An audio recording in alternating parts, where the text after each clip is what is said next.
제10장. 가이사라에 고넬료라 하는 사람이 있으니 이달리아 부대라 하는 군대의 백부장이라. 그가 경건하여 온 집안과 더불어 하나님을 경외하며 백성을 많이 구제하고 하나님께 항상 기도하더니 하루는 제9시쯤 되어 환상 중에 밝히봄에 하나님의 사자가 들어와 이르되, 고넬료야. 고넬료가 주목하여 보고 두려워 이르되, 주여, 무슨 일이니까? 내 기도와 구제가 하나님 앞에 상달되어 기억하신 바가 되었으니 내가 지금 사람들을 요빠에 보내어 베드로라 하는 시몬을 청하라. 그는 무두장이 시몬의 집에 유숙하니 그 집은 해변에 있다. 마침 말하던 천사가 떠나매 고넬료가 집안 하인들과 부하 가운데 경건한 사람 하나를 불러 이 일을 다 이루고 요빠로 보내니라. 이튿날 그들이 길을 가다가 그 성에 가까이 갔을 그때에 베드로가 기도하려고 지붕에 올라가니 그 시각은 제6시더라. 그가 시장하여 먹고자 하매 사람들이 준비할 때에 황홀한 중에 하늘이 열리며 한 그릇이 내려오는 것을 보니 큰 보자기 같고 내 귀를 메어 땅에 들이웠더라. 그 안에는 땅에 있는 각종 네 발 가진 짐승과 기는 것과 공중에 나는 것들이 있더라. 또 소리가 있으되, 베드로야, 일어나 잡아먹어라.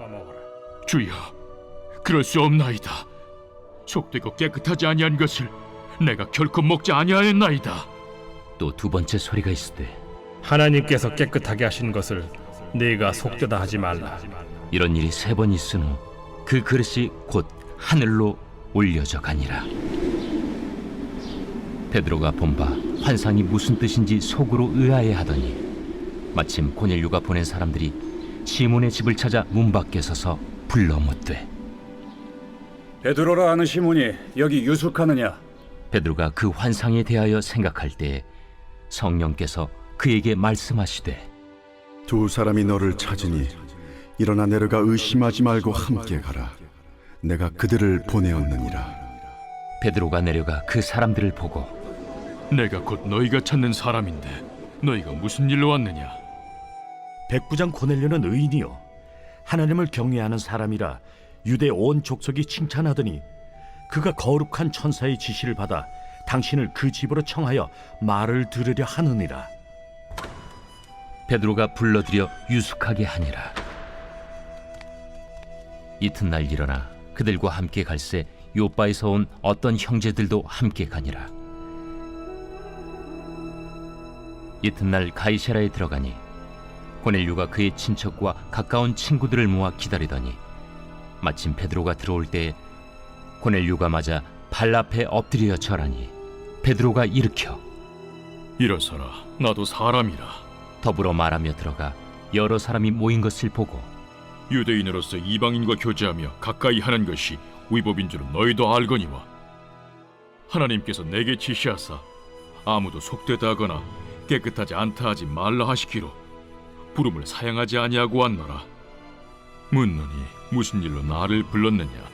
내가 나흘 전 이맘때까지 내 집에서 제9시 기도를 하는데 갑자기 한 사람이 빛난 옷을 입고 내 앞에 서서 말하되, 고넬료야, 하나님이 내 기도를 들으시고 내 구제를 기억하셨으니 사람을 요빠에 보내어 베드로라 하는 시몬을 청하라.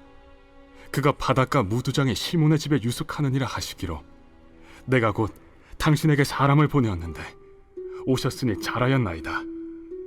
이제 우리는 주께서 당신에게 명하신 모든 것을 듣고자 하여 다 하나님 앞에 있나이다.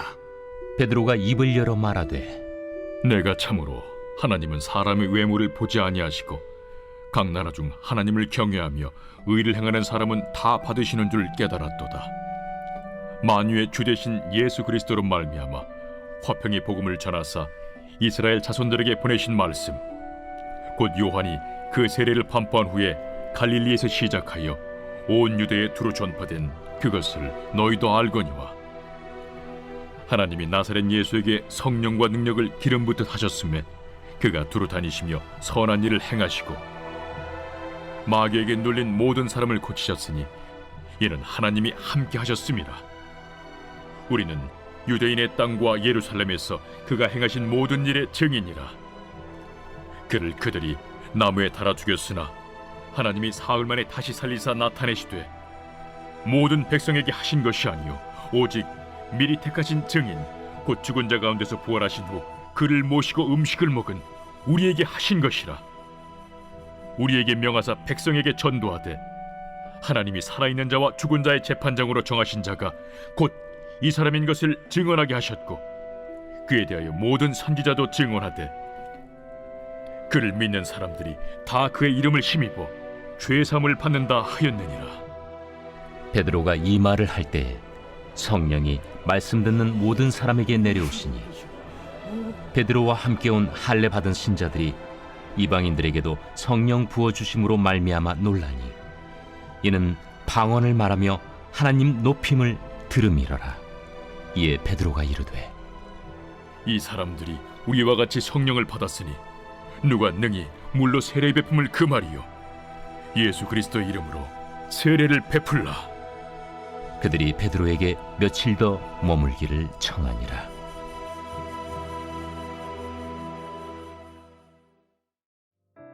사도행전 10장에는 로마 군대의 백부장 고넬료에 대한 이야기가 나옵니다. 그를 설명하는 성경의 내용을 보면 우리가 그냥 지나칠 수 없는 말씀이 그 속에 담겨져 있습니다. 1절에 가이사랴에라고 하는 지명과 고넬료는 이탈리아 부대라 하는 군대의 백부장이라는 설명이 나옵니다. 당시 가이사랴에는 로마에 있던 원형 경기장과 똑같은 것이 있었고 마차 경기장도 있었고 로마 황제를 섬기는 신전도 있었습니다. 유대 땅이지만 로마는 특화된 도시로 가이사랴를 건설하였고 로마의 지배 아래 살게 되는 사람들이 로마의 문화와 종교, 놀이를 할 수 있도록 특별하게 건설한 도시였습니다. 당연히 유대 땅에 사는 로마인 가운데 정치, 종교, 군사에 종사하는 사람들과 관계된 사람들이 본국을 그리워하면서도 그들의 마음을 달래주기 위한 장치와 역할을 이 도시가 하도록 했습니다. 당시의 가이사랴는 로마 사람들처럼 원형 경기장과 마차 경기장에 가서 놀거리, 볼거리로 즐길 수 있었고 황제 신전에서는 그들의 신앙과 종교심을 키울 수도 있었습니다. 그런데 그곳에 주둔한 로마 군대의 백부장 고넬료는 하나님을 경외하며 백성을 많이 구제하고 하나님께 항상 기도하였던 사람이라고 누가는 소개하고 있습니다. 고넬료는 로마 사람이었습니다. 당연히 가이사랴에 로마 사람들이 즐기고 노는 그런 모든 것들에 젖어서 살아가야 하는데 황제에게 충성을 맹세하고 황제를 신으로 섬길 수 있는 모든 환경에 우선하며 살아갈 수 있었는데 그는 그렇게 살지 않았다는 것을 성경은 말해줍니다. 또한 성경의 부대라고 하는 단어는 당시 규모로 600명 정도의 군인이 모여진 부대를 뜻하는 단어입니다. 그리고 그들은 모두 황제의 친위병과 같은 성격의 군인들이었습니다. 거기에 고넬료처럼 100명의 부하를 거느릴 수 있는 장교가 5명 정도가 더 있었고 또 그들을 지휘하는 장교가 있었다는 것을 알게 합니다. 그는 다른 로마 사람들과 달랐고 다른 장교들과 달랐습니다. 그는 경건했고 하나님을 섬기며 로마의 지배 아래에 있던 유대인들을 오히려 구제하고 도우며 살고 있었습니다. 그는 하나님을 섬기기에 여러 가지 여건과 환경이 어려움을 주고 있음에도 황제의 신전에서 황제를 신격화하면서 황제를 하나님처럼 숭배하는 우상 숭배에 젖어 있지 않았고 원형 경기장이나 마차 경기장과 같은 세상에서 즐기고 놀 수 있는 당연한 자격과 우선권도 포기하며 하나님을 섬기며 기도하며 살아가고 있었습니다. 또한 온 집안과 더불어 하나님을 경외하였다고 소개합니다. 고넬료는 혼자만 아니라 가족 모두가 하나님을 섬기며 살았던 신앙의 세대주였습니다. 고넬료가 하나님을 믿는 그 믿음의 신앙을 가족들과 함께 영향을 끼치며 공유하며 살았던 신앙의 사람이었음을 우리는 알게 됩니다. 우리도 경험하지만 온 가족이 함께 신앙생활하는 것이 그리 쉽지만은 않습니다. 아내도 아이들도 강제적으로가 아니라 자발적으로 신앙생활하며 하나님을 섬기는 신앙 공동체의 가족을 이루는 것이 정말 어려운 일입니다. 아버지의 역할이 신앙의 영역까지 확대되어 자신의 식솔들에게 신앙의 세대주로서 영향력 있는 인생을 살아가는 것은 결코 쉬운 일이 아닌 것이 분명합니다.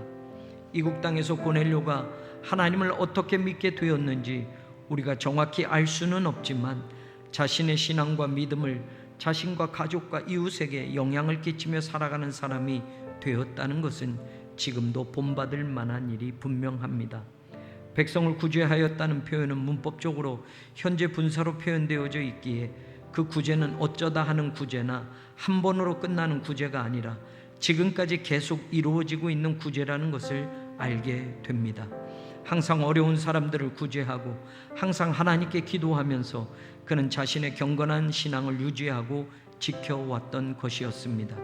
그리고 그가 기도 가운데 환상을 보고 베드로를 청해서 만나려고 할 때에 7절에 고넬료가 집안 하인 둘과 부하 가운데 경건한 사람 하나를 불러라는 말씀이 나옵니다. 경건한 사람이라고 되어 있는데 사람이라고 번역된 단어는 원래 군인이라는 단어입니다. 고넬료는 자기 부하 중에도 자기처럼 경건한 부하를 두고 있었습니다. 군인을 수식하는 단어에 형용사 경건한이라는 단어보다 더 어울리는 단어가 많습니다. 용감한, 든든한, 싸움 잘하는, 힘센 등과 같은 단어가 군인에게 더 잘 어울립니다. 장교하면 그런 부하를 많이 거느리고 있는 것이 진급에도 유리할 겁니다. 그래서 그런 쪽을 훈련시키고 강조하는 장교가 우선일 겁니다. 그런데 고넬료는 그의 부하 가운데 자기처럼 하나님 잘 믿고 경건한 부하를 거느리고 있고 그에게 이 일을 맡기고 있습니다. 그는 자기 부대에서도 신앙의 영향력을 가지고 있었던 장교였습니다. 그래서 부하들도 자기 상관이 믿는 하나님을 믿게 되었고 경건한 신앙인으로 또 다른 삶의 내용을 가지고 살아갈 수가 있었습니다. 가정과 가족뿐이 아니라 자기 직장이나 자기의 일터에서 동료들에게도 신앙의 영향력이 미칠 수 있다는 것은 그 사람의 신앙이 얼마나 든든한 믿음의 바탕에서 세워졌는지를 알게 해줍니다. 고넬료가 또 어떤 사람이었는지를 사도행전 10장 22절은 유대 온 족속이 칭찬하더니 라고 말해주고 있습니다. 가족에게도 자기 부대에서도 그리고 자기가 임무를 수행하고 있는 이국 땅 유대 사람들에게서도 그는 자신의 신앙과 삶으로 인하여 칭찬받는 사람이었습니다. 고넬료의 이런 선한 영향력은 모두가 그가 믿는 하나님에 대한 신앙과 믿음에서부터 나오는 것이었음을 우리는 다시 한번 깊게 생각해 볼 수 있어야 합니다. 나의 삶은, 나의 신앙은 어떤 영향력을 가지고 있는지요? 어디까지 그 영향력이 전해지고 있는지요? 누가를 통해서 고넬료의 이야기를 우리에게 전하시는 하나님은 오늘 우리에게도 우리의 신앙과 믿음이 우리가 살아가고 있는 모든 삶의 자리에서 이렇게 빛이 나오기를 원하고 계십니다. 교회를 이끌어 가시고 성도들에게 오늘도 힘을 공급해 주시는 하나님은 이 모든 것이 성령의 역사임을 우리가 깨달아 알기를 원하고 계십니다. 그리고 성령님을 통하여 일하셨던 초대교회의 이야기를 누가를 통해 글로 남겨서 전하게 하신 하나님은 그 말씀이 오늘 우리의 교회들에게도 선포되어지기를 원하고 계십니다. 한 사람을 통해서도 성령이 함께 하시면 이렇게 능력이 되고 힘이 되고 빛이 될 수 있습니다. 그 선한 영향력이 오늘 우리에게서도 빛으로 전해질 수 있기를 간절히 소망합니다.